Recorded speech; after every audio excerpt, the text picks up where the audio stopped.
bombons, perfumes, flores. Esses e outros presentinhos são sempre remetidos ao 8 de março, Dia Internacional das Mulheres. Mas será que isso faz sentido? A resposta é não, e isso deveria ser óbvio. A origem do 8 de março tem raízes históricas profundas de protesto. Então, por que fazem questão de embaralhar as origens do Dia Internacional das Mulheres? Eu sou Rodrigo Rodrigues, professor de História da Secretaria de Educação e presidente da CUT-DF. Vamos conversar um pouco com você sobre isso hoje, aqui no CUT no Ar.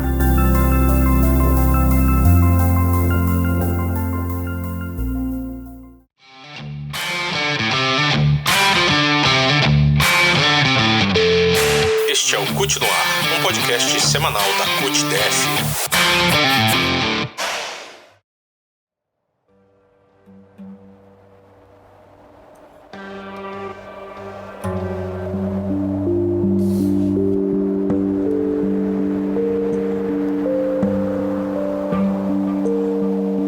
O Dia Internacional das Mulheres, lembrado em 8 de março, não é uma data criada pelo comércio ou para o comércio.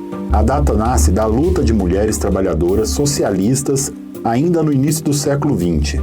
Aliás, no final do século XIX, as mulheres já se organizavam enquanto classe operária. Já neste período, movimentos marcantes por justiça, igualdade e direitos começaram a ser realizados na Rússia, nos Estados Unidos e em outros países. Um fato importante é que em 1917, durante a Primeira Guerra Mundial, as mulheres operárias russas foram às ruas exigir paz e pão e se declararam em greve. O ato foi no dia 23 de fevereiro, que no nosso calendário corresponde ao dia 8 de março. Vários historiadores afirmam que essa manifestação foi o abre-alas da Revolução de Outubro. No Brasil, o mais comum é vincular o Dia Internacional das Mulheres a um incêndio em uma fábrica de Nova York, que matou 125 mulheres no dia 25 de março de 1911. Mas há registros de manifestações de mulheres operárias antes dessa data. A questão é que, independente do marco inicial do 8 de março, o Dia Internacional das Mulheres é uma data criada a partir da luta de mulheres trabalhadoras socialistas. Mais de um século depois, as mulheres continuam indo às ruas contra as desigualdades geradas pelo patriarcado e usadas propositalmente pelo capitalismo. No Brasil, a luta das mulheres se mostra ainda mais desafiadora diante de um presidente conhecido também por frases e ações machistas e misóginas.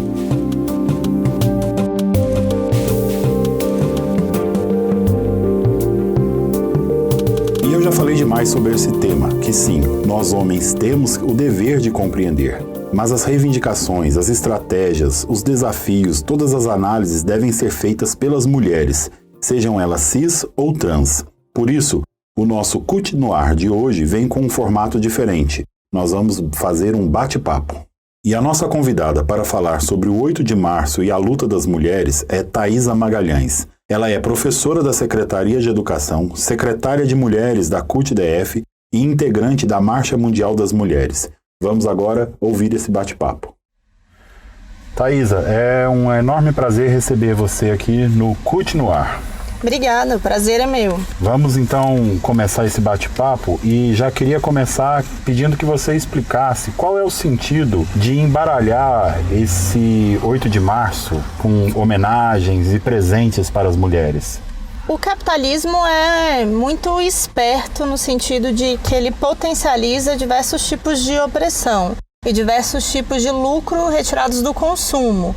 Nesse sentido, você gerar mais uma data aonde vai gerar o comércio de flores, de bombons e afins, além de movimentar o comércio no geral, de restaurantes e outros, é mais importante do que, de fato, a data. O 8 de março para o capitalismo, para o comércio, ele é tão relevante quanto o Natal, ou o Dia das Crianças, ou qualquer outra data onde vai se vender e se consumir.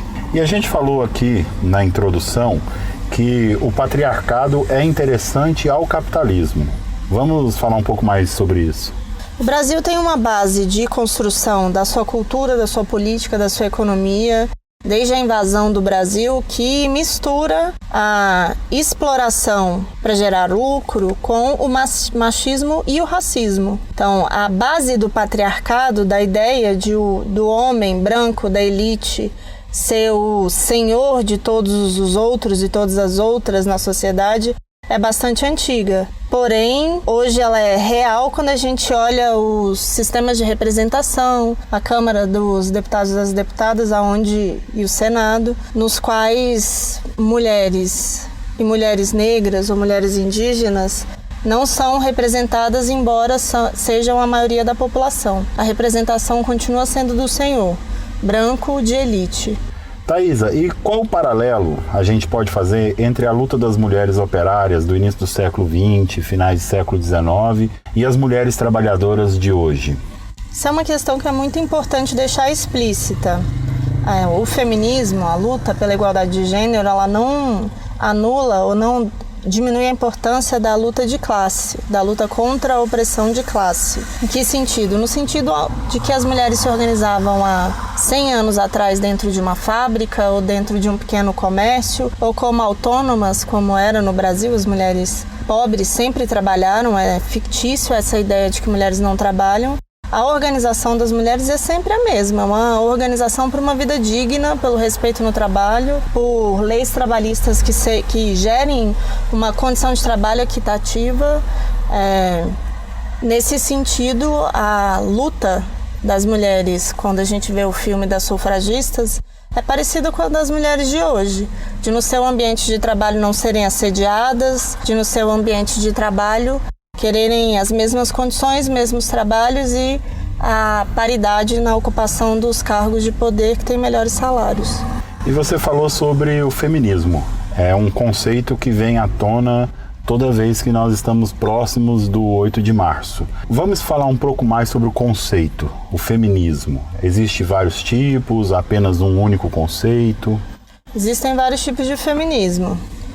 Um exemplo bom disso é os grandes veículos de comunicação terem comprado a ideia de feminismo, mas é o feminismo liberal, que a gente chama de feminismo Sex in the City, que é pelo direito de mais consumo e não pelo direito de igualdade de trabalho, pela luta que não vai apenas no individual, mas no coletivo, de que gere uma igualdade de gênero coletiva na sociedade, não apenas na meritocracia de uma mulher que consegue um posto de trabalho que ganha um salário um pouco melhor e consiga consumir mais. A ideia de as mulheres lutarem pelos seus direitos é muito mais antiga do que o conceito sociológico.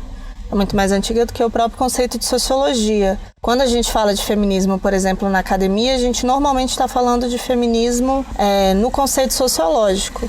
Mas já existem outras linhas, mesmo dentro da academia, de estudo de feminismo, como, por exemplo, o feminismo negro.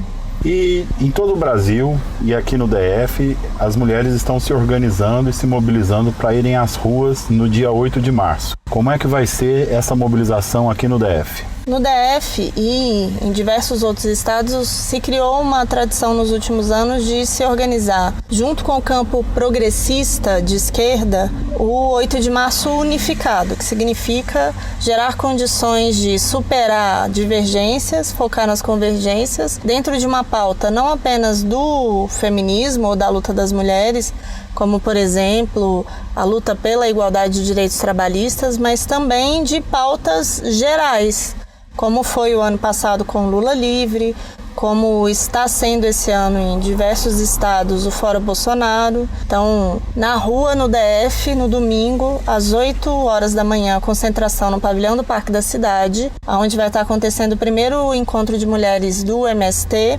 De lá, marcharemos juntas, mulheres do campo, da cidade, da água, das florestas, para o Buriti, culminando numa identidade política cultural na Torre de TV, local dos mais movimentados em Brasília no domingo. Foi o dia que caiu esse 8 de março, que é a oportunidade perfeita para as trabalhadoras que nunca puderam participar do 8 de março inteiro por estarem nos seus postos de trabalho, conseguirem participar do início ao fim do ato do 8 de março. E nós, homens, qual o nosso papel nesse 8 de março, nessa manifestação das mulheres?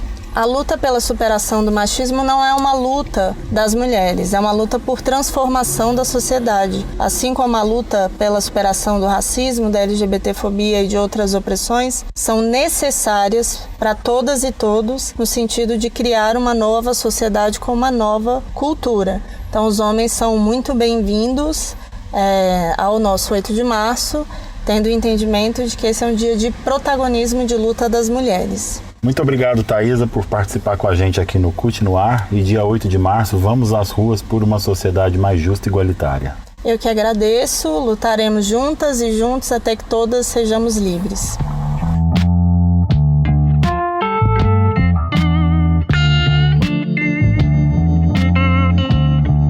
A gente encerra por aqui mais um episódio do CUT no Ar. Toda semana a gente tem um novo programa que pode ser ouvido no Spotify e no nosso canal do YouTube.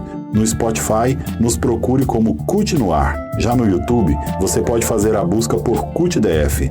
Sugestões, críticas, elogios, recados, reclamações, envie para o nosso direct no Instagram. A gente está lá com o perfil CUTDF. Ou então, mande um e-mail para a gente no endereço cutnoar@cutbrasilia.org.br. Não deixe de entrar também no nosso site www.cutbrasilia.org.br e nas nossas redes sociais. A gente agradece demais a sua escuta. Até semana que vem.